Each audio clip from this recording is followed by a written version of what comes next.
Hello friends, welcome to my channel Maths, that is Manjusha classes, and today we are going to discuss some current affairs which will be come in your next examinations.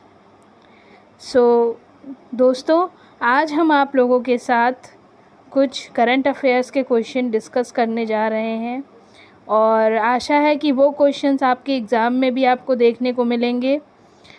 Current affairs ऐसा होता है कि आप जितना भी कर लीजिए उतना कम है। तो आइए हम करंट अफेयर्स को कंप्लीट करते हैं और हमने 40 क्वेश्चन पिछले वीडियो में कवर किए थे, तो आप उन्हें जाकर के फिर से रिकमेंड कर लीजिए, फिर से देख लीजिए और आगे के क्वेश्चंस हम देखते हैं इस वीडियो में। तो इसमें 40वां क्वेश्चन है। पहला क्वेश्चन है जो 40 से स्टार्ट है कि किस देश ने Iran Islamic revolutionary guards core को आतंकवादी संगठन घोषित किया है। तो ये ईरान का एक आतंकवादी संगठन घोषित हुआ है, तो कनाडा ने किया है। इसको किसने किया है? कनाडा ने। Option B is correct. आप लोग अपना आंसर कमेंट बॉक्स में भी दे सकते हैं। तो ब्राज़ील है, पराग्वे है, कनाडा है और अमेरिका है, तो इसका आंसर है कनाडा। तो जब तक हम ऑप्शन पढ़ते हैं तब तक आप अपना आंसर कमेंट बॉक्स में दे सकते हैं। वैसे आंसर इसमें टिक हुआ ही है।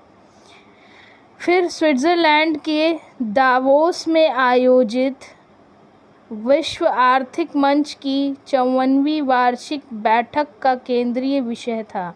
तो हमें केंद्रीय विषय बताना है विश्व आर्थिक मंच की बैठक का। तो इसमें क्या है? ए, विश्वास का पुनर्निर्माण, बी, विश्व आर्थिक मंच पर विश्वास, आर्थिक समानता, गेटवे टू द फ्यूचर। तो इसका आंसर है ऑप्शन ए, विश्व का पुनर्निर्माण। विश्व का पुनर्निर्माण इसका आंसर है। 42वां क्वेश्चन देखते हैं। भारतीय डिजिटल प्लेटफॉर्म कंपनी फ़ोनपे ने किस देश में यूपीआई सुविधा लॉन्च की है? अभी फ़ोनपे ने यूपीआई सुविधा लॉन्च की है। कहाँ पर? बांग्लादेश, चीन, श्रीलंका और थाईलैंड। तो इसमें से सही ऑप्शन है श्रीलंका, ऑप्शन नंबर सी। 43वां क्वेश्चन देखते हैं। कहाँ पर स्टेनलेस स्टील क्षेत्र में भारत के पहले हरित ग्रीन हाइड्रोजन संयंत्र का उद्घाटन किया गया है? अब भारत के पहला है तो इम्पॉर्टेंट है, इसलिए हरित या ग्रीन हाइड्रोजन संयंत्र का उद्घाटन हिसार, जयपुर, नरौरा, उन्नाव। तो इसका उत्तर क्या होगा? Hisar. Hisar is the correct option. तो हिसार में पहला हरित हाइड्रोजन संयंत्र उद्घाटन किया गया है। फिर 44वां क्वेश्चन देखते हैं। उत्तर प्रदेश ग्रीन हाइड्रोजन नीति 2024 के बारे में गलत कथन का चयन कीजिए। उत्तर प्रदेश सरकार ने 5 मार्च 2024 को मंत्रिमंडल की बैठक में ग्रीन हाइड्रोजन नीति 2024 को मंजूरी दी है। देखिए, गलत बताना है। इससे वर्ष 2030 तक सालाना 10 lakh metric ton green hydrogen पैदा करने का लक्ष्य रखा गया है। ग्रीन हाइड्रोजन नीति के संचालन में नवीन एवं नवीकरणीय ऊर्जा विकास अधिकरण यूपी नेडा नोडल एजेंसी होगी। तो नोडल एजेंसी ठीक दे रखी है और पहला भी ऑप्शन ठीक है। इसमें option number 2 is wrong. Option number 2 क्या है? इससे वर्ष 2030 तक सालाना 10 मीट्रिक टन ग्रीन हाइड्रोजन पैदा करने का लक्ष्य रखा गया है। तो यही गलत ऑप्शन है, ये गलत है, इसलिए ऑप्शन नंबर 2 इसका करेक्ट ऑप्शन होगा, करेक्ट आंसर होगा। 45वां क्वेश्चन देखते हैं। वर्ल्ड क्राफ्ट्स काउंसिल ने भारत के किस शहर को जून 2024 में वर्ल्ड क्राफ्ट्स सिटी का टैग दिया है? वर्ल्ड क्राफ्ट सिटी, क्राफ्ट की कौन सी सिटी है, इसको किस सिटी को टैग दिया गया है? गाजियाबाद, श्रीनगर, राजगीर, लद्दाख। तो इसका आंसर है श्रीनगर। श्रीनगर को वर्ल्ड क्राफ्ट सिटी का टैग प्रदान किया गया है।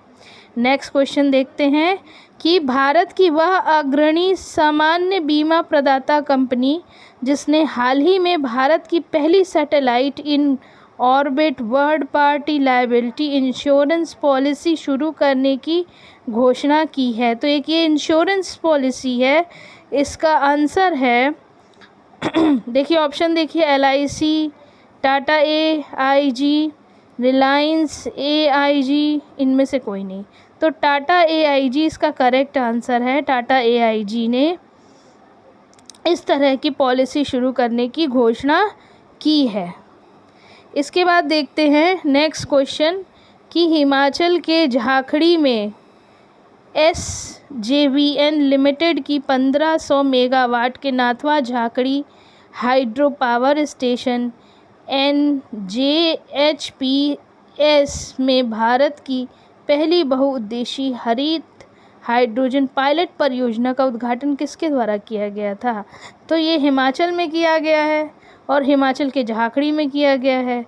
तो ये इसका उत्तर होगा गीता कपूर, मैडम गीता कपूर के द्वारा ये उद्घाटन किया गया है, गीता कपूर के द्वारा। ठीक है, नेक्स्ट क्वेश्चन देखिए कि चेन्नई के ताम्बरम के कांची महास्वामी विद्या मंदिर में परमवीर चक्र उद्यान एवं एक्किम प्रदर्शनी का उद्घाटन किसके द्वारा किया गया है?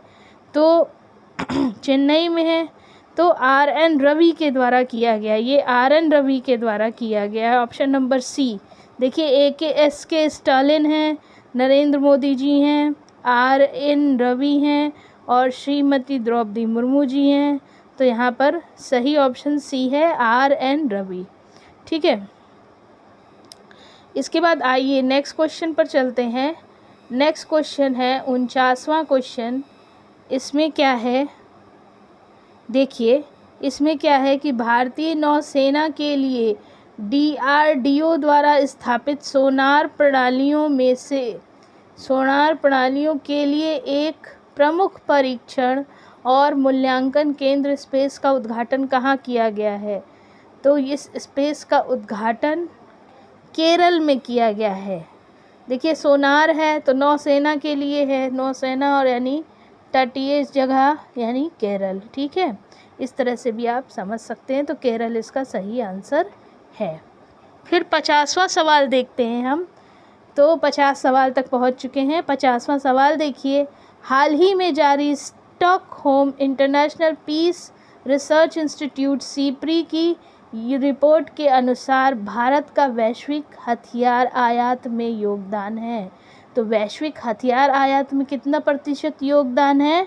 9.8%। 9.8% इसका सही आंसर है।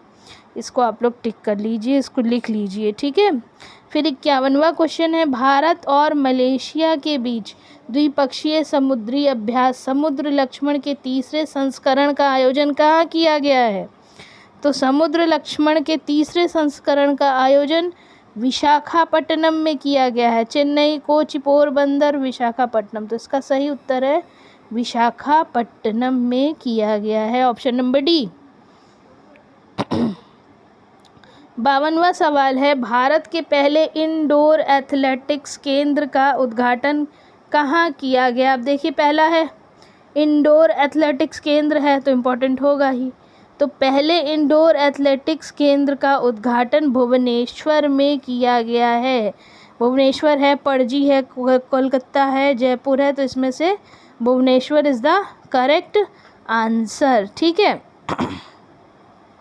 53वां सवाल तो किसी से गलत होना ही नहीं चाहिए। वर्ष 2024 में लॉस एंजलिस में आयोजित 96वें ऑस्कर अवार्ड सेरेमनी में प्रतिष्ठित सर्वश्रेष्ठ अभिनेता का अवार्ड किसने जीता है? तो इसका उत्तर क्या होगा? Christopher Nolan. क्रिस्टोफर नोलन जी हैं जिन्होंने ये अवार्ड जीता है। 54वां सवाल देखिए कि भारतीय प्रतिस्पर्धा आयोग CCI, भारतीय प्रतिस्पर्धा आयोग CCI ने अडानी पावर लिमिटेड द्वारा लैंको अमरकंटक पावर लिमिटेड के 100% अधिग्रहण को मंजूरी दी है, जो स्थित है। अमरकंटक पावर लिमिटेड के 100% को अधिग्रहण को मंजूरी दी है, जो कि कोरबा में स्थित है। कहाँ स्थित है? कोरबा। ठीक है, तो कोरबा, अनूपपुर, रांची, जौनपुर, तो इसमें से Korba is the correct answer. ठीक है, फिर 55वां सवाल है, ये भी गलत ही नहीं होना चाहिए। हाल ही में विमोचित hold on to your dreams नामक पुस्तक के लेखक कौन हैं? तो इसके ऑप्शन है कलोल भट्टाचार्य जी, शिबन बरुआ, रस्किन बॉन्ड और सैम पित्रोदा। तो इसका आंसर है रस्किन बॉन्ड जी इसके लेखक हैं, hold on to your dreams. फिर 56वां सवाल है कि हाल ही में खगोलविदों ने हमारी आकाशगंगा में पृथ्वी का दूसरा सबसे निकटतम विशाल ब्लैक होल की खोज की है, इसका नाम क्या रखा गया है? तो दूसरा सबसे निकटतम विशाल ब्लैक होल है गया BH3। इसका सही आंसर क्या है? गया BH3 है। 57वां सवाल है, हाल ही में दुबई में आयोजित अंडर-20 एशिया कप में 3000 मीटर दौड़ में कांस्य पदक जीतने वाले उत्तर प्रदेश के विकास बिंद का संबंध किस जिले से है? देखिए, ये उत्तर प्रदेश के हैं, विकास बिंद इनका नाम है और इन्होंने एशिया कप में 3000 मीटर दौड़ में कांस्य पदक जीता है। इनका संबंध भदोई जिले से है। कहाँ से? भदोई जिले से। कानपुर, लखनऊ, हाथरस, भदोई, तो भदोई जिले से इनका संबंध है। चलिए 58वां सवाल देखते हैं कि विंडफॉल टैक्स के संदर्भ में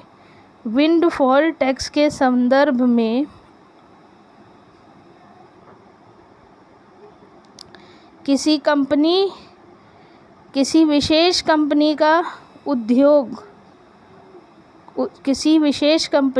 उद्योग को 1 मिनट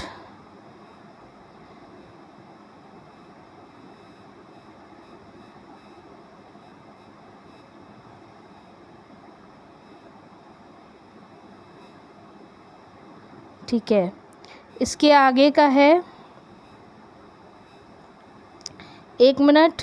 इसमें विंडफॉल टैक्स किसी विशेष कंपनी या उद्योग को हुए अप्रत्याशित बड़े मुनाफे पर लगाई गई उच्च कर दर है। तो ये विंडफॉल टैक्स है या सरकार हर दिन पर विंडफॉल टैक्स रिव्यू करती है? तो सरकार हर रोज़ हर दिन विंडफॉल टैक्स रिव्यू नहीं करती है। Option number 2 is wrong. तो इसमें पूछा था कि सही ऑप्शन क्या है, तो सही ऑप्शन आपका है केवल और केवल एक, यानी option number A is the correct option. Option A आपका करेक्ट ऑप्शन है, क्योंकि विंडफॉल टैक्स जो है वो सरकार हर रोज़ रिव्यू नहीं करती है और विंडफॉल टैक्स अप्रत्याशित रूप से कर में बढ़ोतरी है। ठीक है, फिर 59वां सवाल देखिए क्या है। 59वां सवाल है, प्रसिद्ध कलाकार राजा रवि वर्मा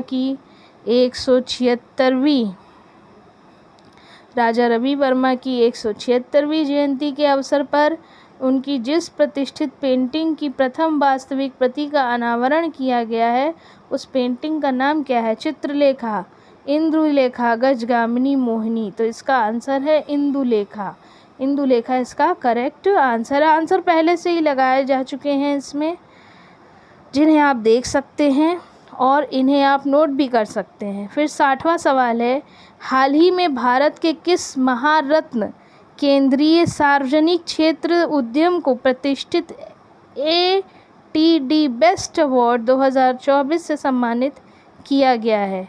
तो भारत के देखिए महारत्न केंद्रीय सार्वजनिक क्षेत्र की हैं उद्यम कंपनी, तो इनमें से कौन कौन सी कंपनियां हैं? भेल है, सेल, गेल और पावर ग्रिड। तो पावर ग्रिड को ये प्रतिष्ठित अवार्ड मिला है। फिर 61वां सवाल देखिए कि चिली के निकोलस जेरी को हराकर इटालियन ओपन 2024 के पुरुष एकल का खिताब किसने जीता है? तो निकोलस जेरी को हराकर अलेक्जेंडर जेवरेव जूनियर ने ये खिताब जीता है। Option number A is correct, Alexander Zverev junior. 62वां सवाल है, हाल ही में जारी विश्व आर्थिक मंच WEF के यात्रा एवं पर्यटन विकास सूचकांक रिपोर्ट 2024 में भारत किस स्थान पर है? तो भारत इसमें 38वें स्थान पर है, 39वें, 40वें या 42वें? तो भारत इसमें 39वें स्थान पर, 39th। यात्रा और पर्यटन विश्व विकास सूचकांक में भारत 39वें स्थान पर है। तो ये रिपोर्ट भी आ सकती हैं और विश्व आर्थिक मंच के द्वारा ये जारी की गई है। ठीक है। फिर 63वां सवाल देखिए, दिव्यांगों के चुनाव प्रक्रिया को सुगम बनाने के लिए कौन सा ऐप लॉन्च किया गया है? दिव्यांगों के लिए सक्षम नाम का ऐप दिव्यांगों के लिए लॉन्च किया गया है। सक्षम को आप टिक करेंगे तो सक्षम नाम का ऐप दिव्यांगों के लिए लॉन्च किया गया है। 64वां सवाल देखिए, प्रधानमंत्री नरेंद्र मोदी ने 3F ऑयल पाम द्वारा संचालित भारत की पहली एकीकृत ऑयल पाम प्रसंस्करण इकाई का वर्चुअल माध्यम से उद्घाटन कहाँ पर किया है? अब ये देखिए 3F ऑयल पाम है, तो इसको प्रधानमंत्री नरेंद्र मोदी ने कहाँ पर किया है? उत्तराखंड में, अरुणाचल प्रदेश में, उत्तर प्रदेश और बिहार। तो इसमें से Arunachal Pradesh is the correct answer. Arunachal Pradesh में इन्होंने इसका उद्घाटन किया है।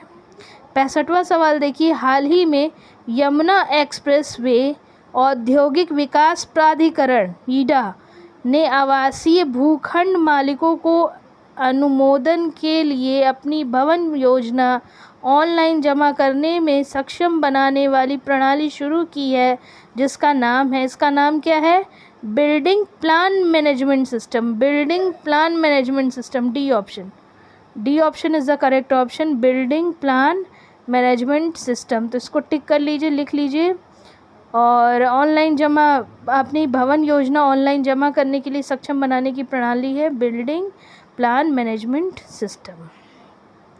66वां सवाल देखिए कि हाल ही में नीरज चोपड़ा ने पेरिस ओलंपिक 2024 में भाला फेंक स्पर्धा में कौन सा पदक जीता? तो ये सभी को मालूम होना चाहिए, रजत पदक। उन्होंने रजत पदक जीता।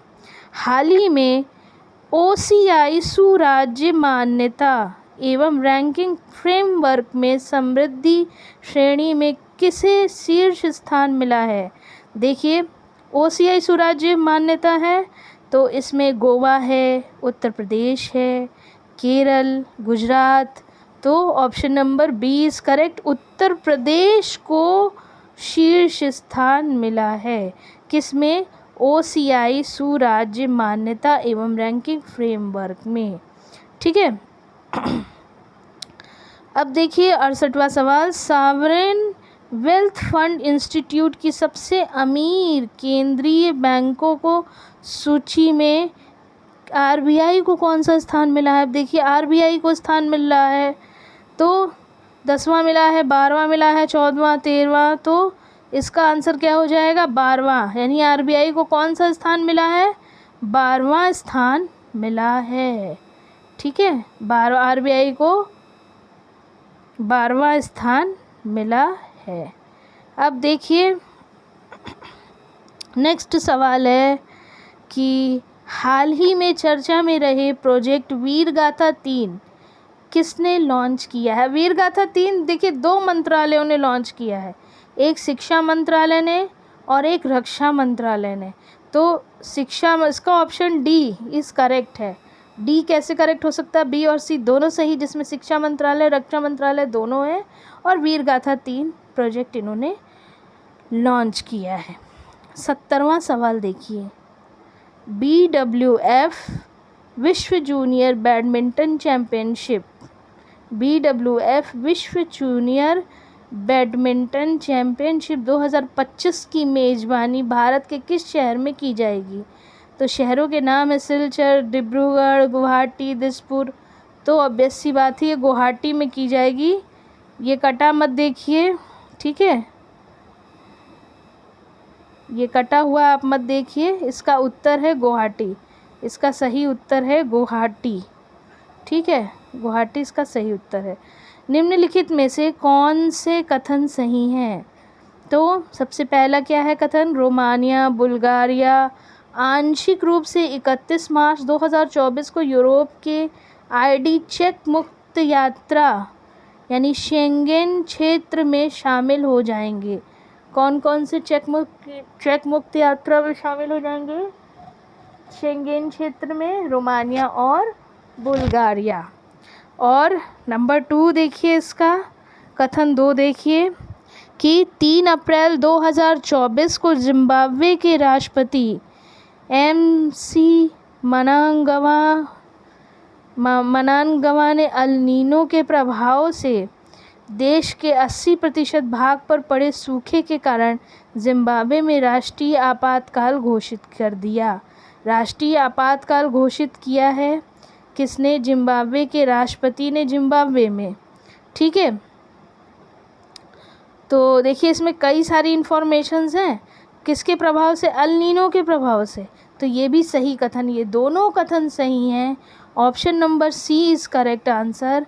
ऑप्शन इसमें 1 और 2 दोनों ही सही हैं और दोनों करेक्ट हैं, तो सी ऑप्शन सही होगा। 72वां सवाल देखिए, हाल ही में किस देश की संसद ने विवादित रवांडा डिपोर्टेशन बिल को पास कर दिया है? अब देखिए ये बिग बिल था और बहुत ही विवादित था जिसको पास किया गया है। तो ब्रिटेन ने इसको पास किया है। इसको किसने पास किया है? ब्रिटेन ने पास किया है विवादित बिल को। रवांडा के विवादित बिल को ब्रिटेन ने पास किया है, ठीक है। इसके बाद 73वां सवाल देखिए, उत्तर प्रदेश राज्य सरकार ग्रामीण आय को बढ़ावा देने के लिए किसके सहयोग से 4000 करोड़ रुपए की कृषि व्यवसाय उद्यमिता परियोजना शुरू करने की तैयारी कर रही है? तो ये देखिए 4000 करोड़ रुपए बहुत बड़ा अमाउंट है। तो ऑब्वियस सी बात है एशियाई विकास बैंक, विश्व बैंक, अंतर्राष्ट्रीय मुद्रा कोष, विश्व व्यापार संगठन। तो इसका सही उत्तर क्या हो जाएगा? विश्व बैंक। विश्व बैंक की सहायता से उत्तर प्रदेश की सरकार ये परियोजना को शुरू करने की तैयारी कर रही है, विश्व बैंक, ठीक है। 74वां सवाल देखिए, किस केंद्र शासित प्रदेश को पूर्ण कार्यशील साक्षरता प्रशासन करने वाली साक्षरता प्रशिक्षित करने वाली प्रशासनिक इकाई घोषित किया गया है? अब देखिए पूर्ण कार्यशील साक्षरता प्रणाली है वहाँ पर, तो कहाँ पर? नई दिल्ली में? नहीं। चंडीगढ़, लद्दाख, पुडुचेरी?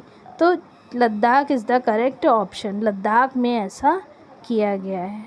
75वां क्वेश्चन देखिए, टाइम की वर्ष 2024 में 100 सबसे प्रभावशाली लोगों की सूची में कितने भारतीय और भारतीय मूल के लोगों ने जगह बनाई है? तो बताइए, 7 भारतीय लोगों ने, 8, 9 या 12?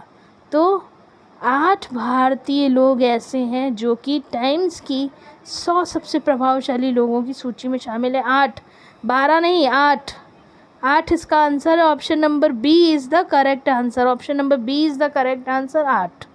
फिर क्या है? पेरिस ओलंपिक खेल 2024 में जूरी सदस्य बनने वाली पहली भारतीय महिला। अब देखिए पहली भारतीय महिला है तो कौन है? बिल्किस मीर। पहली भारतीय महिला जो कि जूरी बनी है ओलंपिक्स में, बिल्किस मीर है, ठीक है, बिल्किस मीर। कौन कौन है इसमें? ऑप्शन देख लीजिए, Bilkis Mir, Indravati Marquez, Vinesh Phogat. So Bilkis Mir is the correct answer. 77वां सवाल देखिए, किस देश ने विदेश मंत्रालय के लिए AI संचालित डिजिटल प्रवक्ता विक्टोरिया शी का अनावरण किया है? किस देश ने विदेश मंत्रालय के अपने विदेश मंत्रालय के लिए एक AI संचालित डिजिटल प्रवक्ता का अनावरण किया है?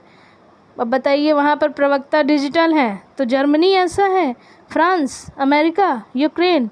Ukraine, D option is the correct answer, Ukraine सही है। ठीक है, 78वां सवाल देखिए, विश्व की सबसे बड़ी उष्णकटिबंधीय आर्द्र भूमि में लगी भीषण आग के कारण किस देश में हाल ही में आपातकाल की घोषणा की गई? देखिए, ये दूसरा आपातकाल है। ठीक है, एक आपातकाल तो आपने जिम्बाब्वे में देखा, जिम्बाब्वे के द्वारा, क्योंकि वहाँ अल नीनो के कारण सूखा पड़ रहा देश के 80% भाग में, इसलिए जिम्बाब्वे में जिम्बाब्वे के राष्ट्रपति के द्वारा आपातकाल लगाया गया।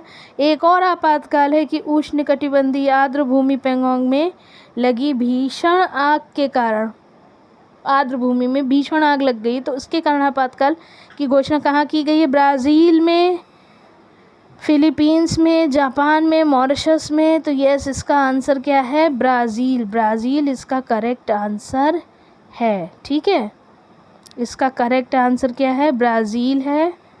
और इसके बाद आप नेक्स्ट क्वेश्चन देखिए, ब्राज़ील इसका करेक्ट आंसर है। इसके बाद आप नेक्स्ट क्वेश्चन यहाँ पर देखते हैं, हम लोग सब लोग नेक्स्ट क्वेश्चन पे आते हैं।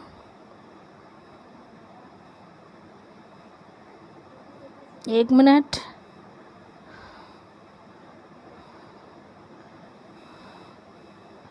नेक्स्ट क्वेश्चन है यहाँ पर, ये 79वां क्वेश्चन है, नेक्स्ट क्वेश्चन। और इस नेक्स्ट क्वेश्चन पर हम लोग आते हैं, इसको देखते हैं कि वर्ष 2024 में India international bullion exchange IIBX में ट्रेडिंग कम क्लियरिंग TCM सदस्य बनने वाला पहला बैंक कौन बना है? पहला बैंक बना, देखिए पहला बैंक है ट्रेडिंग कम क्लियरिंग में सदस्य बनने वाला, तो ये भारतीय स्टेट बैंक बना है। ठीक है, इसका करेक्ट आंसर क्या है? भारतीय स्टेट बैंक।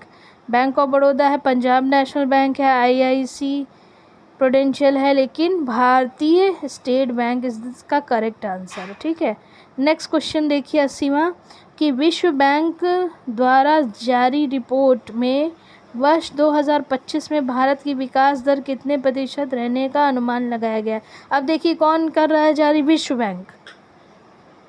और भारत की विकास दर है, अब विकास दर सबके द्वारा अलग अलग अनुमानित की गई है, लेकिन विश्व बैंक के द्वारा कितनी अनुमानित की गई ये हमें बताना है।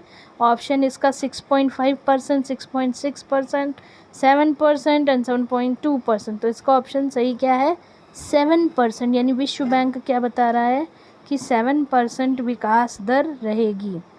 फिर वह प्रतिष्ठित भारतीय लेखिका जिन्हें हाल ही में पेन प्रिंटर अवार्ड 2024 से सम्मानित किया गया है, अब कौन लेखिका हैं? देखिए इसका ऑप्शन क्या है? वी शांताराम, अरुंधति राय, सैंडर पांडियन और सिद्धेशिया देवी। तो इसमें अरुंधति राय को पेन प्रिंटर अवार्ड 2024 से सम्मानित किया गया है। बिल्कुल मत भूलिएगा, बहुत ही इम्पोर्टेंट है, आ सकता है। फिर सीप्री ईयर बुक 2024 हथियार निशस्त्रीकरण और अंतर्राष्ट्रीय सुरक्षा रिपोर्ट के अनुसार दुनिया में सबसे अधिक परमाणु हथियार किस देश के पास हैं? तो सिप्री के अनुसार दुनिया में सबसे अधिक परमाणु हथियार देखिए अमेरिका के पास है ना, रूस, भारत, सऊदी अरब। तो इसका आंसर क्या है? रूस के पास सबसे अधिक परमाणु हथियार हैं। फिर वित्त मंत्रालय द्वारा किस क्षेत्र को अधिकृत आर्थिक संचालन AEO का दर्जा प्रदान किया गया है? वित्त मंत्रालय द्वारा किस क्षेत्र को AEO यानी अधिकृत आर्थिक संचालन, अधिकृत रूप से आर्थिक संचालन कर सकते हैं? रत्न और आभूषण क्षेत्र। इसका उत्तर सही क्या है? रत्न और आभूषण। मैं सही आंसर बता दे रही हूँ आप लोग को, इसका आंसर है रत्न और आभूषण क्षेत्र।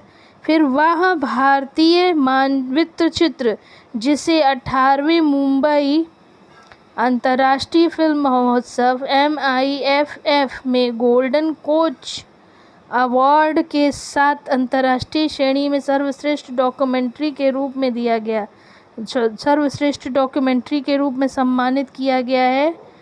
तो इसमें ऑप्शन है Rajshree, the wasteland with sunshine, the golden thread. तो बताइए किस वृत्त चित्र को दिया गया है 18वीं मुंबई अंतर्राष्ट्रीय फिल्म महोत्सव में? The golden thread. The golden thread को इस तरीके का सम्मान प्रदान किया गया है।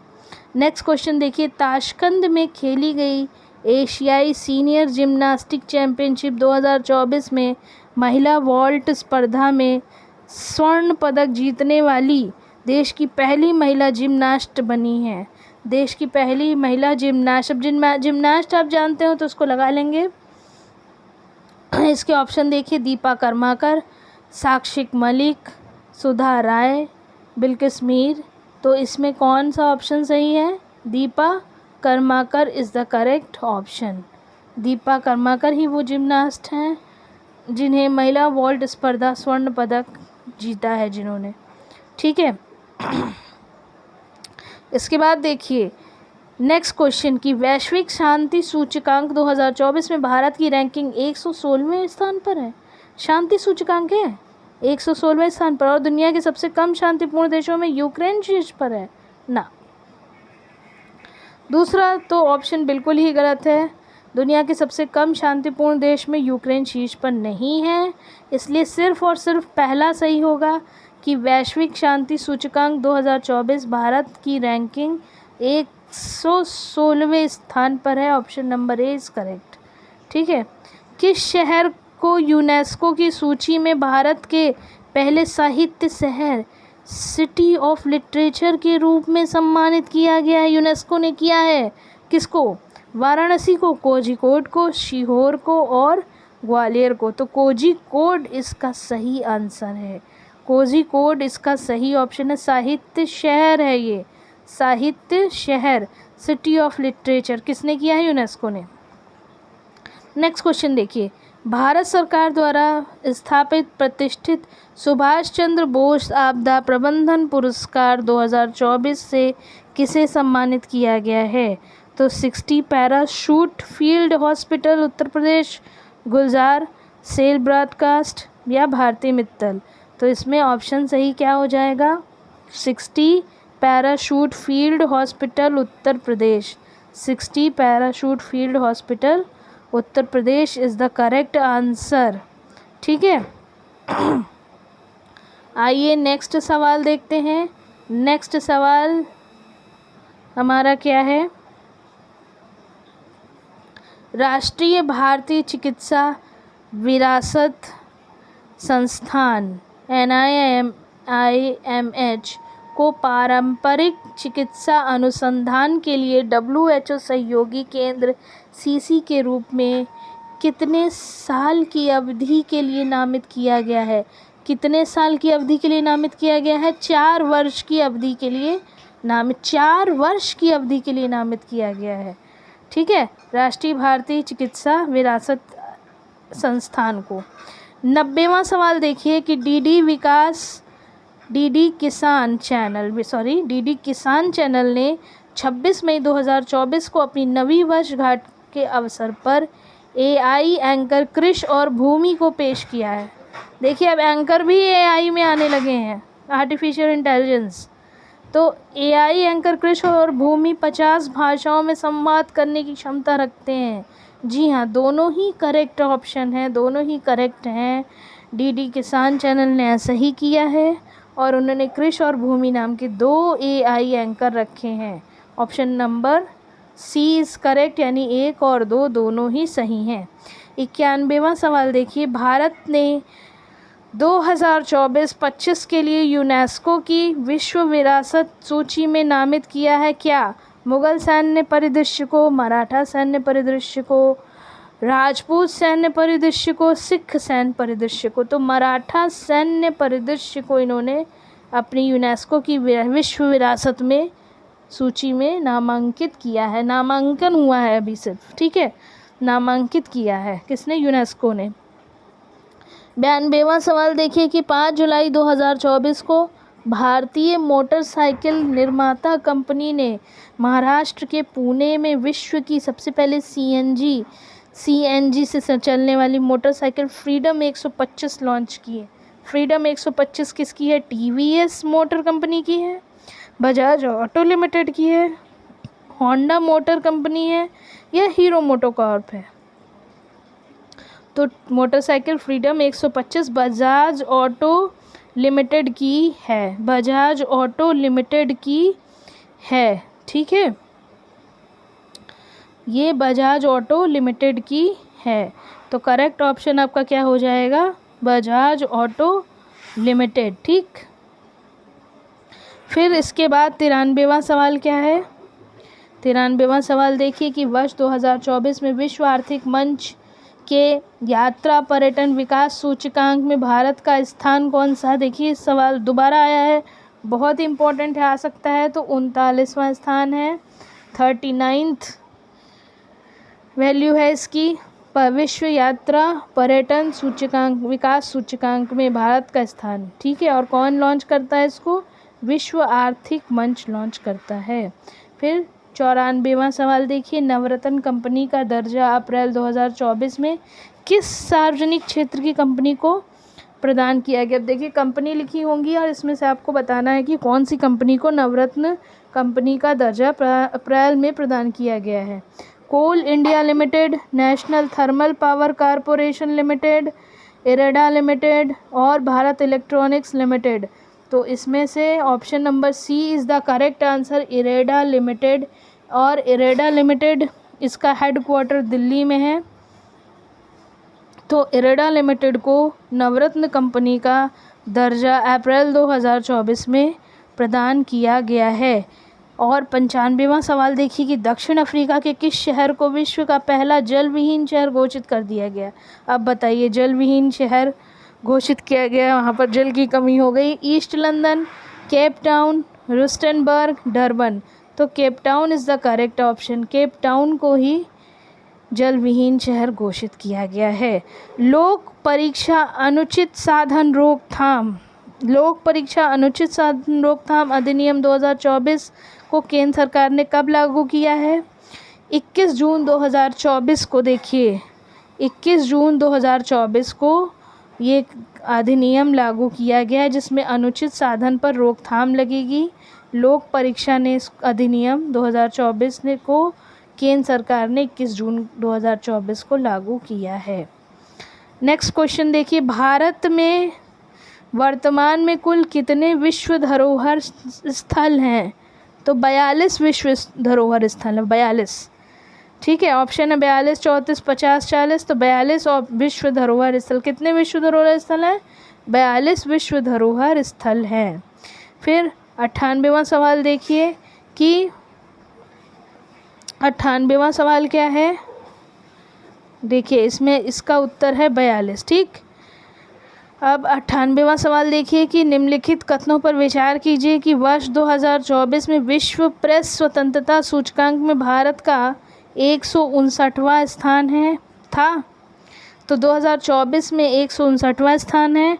और 2023 में अगर आते हैं, भारत का विश्व प्रेस स्वतंत्रता सूचकांक में 161वां स्थान था। दोनों ही कथन सही हैं।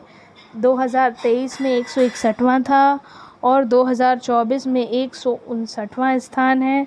दोनों ही कथन सही, यानी सी ऑप्शन सही है, 1 और 2 दोनों सही हैं। तो इसी के साथ हमने 98 क्वेश्चंस देखे यहाँ पर।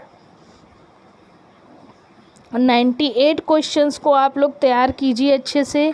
ये हो सकता है आपके एग्ज़ाम में इन्हीं में से आपको सवाल देखने को मिले।